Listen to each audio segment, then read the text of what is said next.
Now, more than a dozen JMPD officers have been keeping a close eye on the building overnight, and this, of course, to ensure that no one attempts to enter. Rolls of barbed wire has also been put up around the vicinity of the entire building. For more on this tragedy, we cross now to SABC News reporter Nozintombi Miya. Nozintombi, good morning. So, yesterday we woke up to this tragedy as it was unfolding. What's the story there today? Thank you so much, Sakina. I mean, it's a stark contrast, really, between what we saw yesterday, the sheer traumatic scenes that were on this street yesterday morning, and the bodies littered around. I mean, it's almost like day and night, the difference today.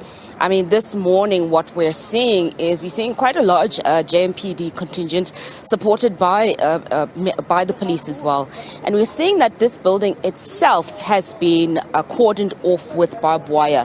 Now, Sakina, I'm going to step out of the shot so that you can have a look and see what I'm seeing physically. So you can see that this is a JMPD truck that is here. There are actually a lot more JMPD personnel today than there were yesterday. I think yesterday probably were more emergency services workers as opposed to JMPD workers.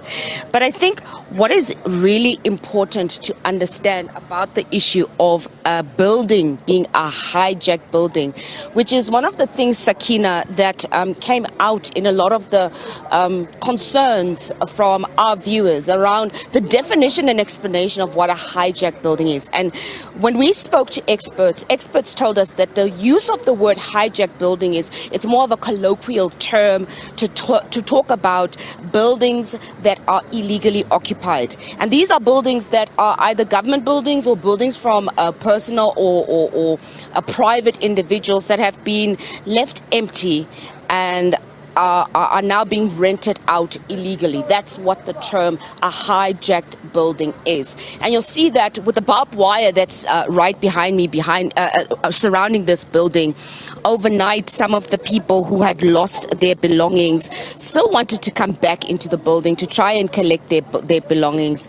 And obviously with the policing contingent that you saw and the barbed wire that's been put in, this building is not structurally safe. It was not structurally safe in the first place, but overnight, as a result of the fire that took place on Wednesday or in the early hours of Thursday morning, it has made it even that much worse. So what government is saying is they're going to cordon off this building. There are still some cordons off around some of the major roads leading into Delvers, but it's not quite as strict as yesterday. So what they're saying is they're going to make sure that they keep an eye on this building up until a resolution is found around this building.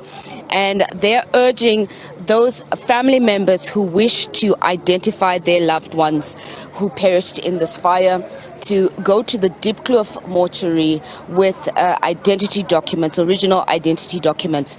And if these are people who are foreign nationals, they must go to the Diepkloof police station with a passport or an asylum seeker's certificate, any form of original identification.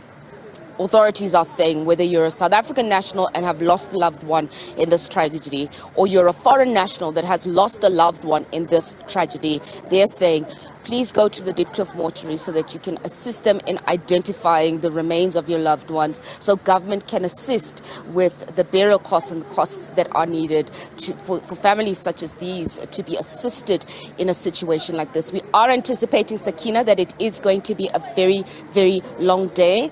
A lot of important points that came out yesterday.